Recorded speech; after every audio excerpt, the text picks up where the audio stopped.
You say you feel stuck, but the truth is, you have options. You've listed them. You've thought about them. You've analyzed them 100 times in your head.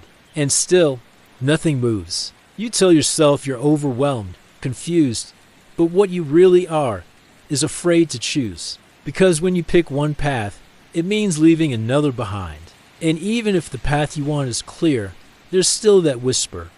What if I choose wrong? What if the other option was safer? What if I miss something better? So you freeze. You hover in indecision. You stay busy, but deep down, you're just circling the choice without making it. You're stuck, not because you don't have options, but because none of them feel 100% safe. Here's what most people don't realize. Being stuck doesn't mean you have no direction. It often means you're waiting for permission to move. Permission to disappoint people. Permission to take a risk. Permission to let go of who you've been for who you might become. And that permission, it has to come from you. You're waiting for clarity to feel perfect before you act. But real clarity doesn't come from more thinking. It comes from more movement. You think, if I could just be sure, but you can't be. Not completely. Because the path doesn't reveal itself before you walk it. It reveals itself as you walk it. And that's where trust comes in. Not blind optimism. Not fake positivity.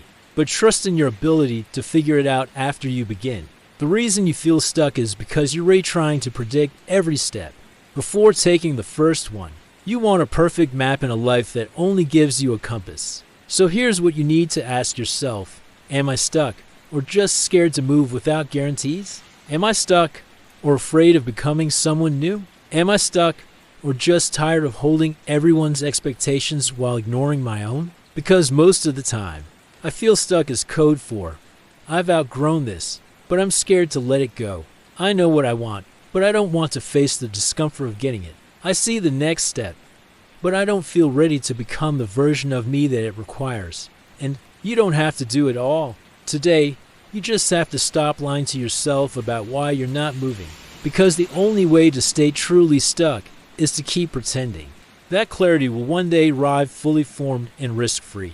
It won't, but you're strong enough to move anyway. Not because it's easy, but because staying where you are is slowly costing you more. You don't need more time. You need more courage. You don't need another opinion. You need one bold choice. Because you're not stuck. You're just scared of what's on the other side of forward, and that's okay. But it's time to go anyway.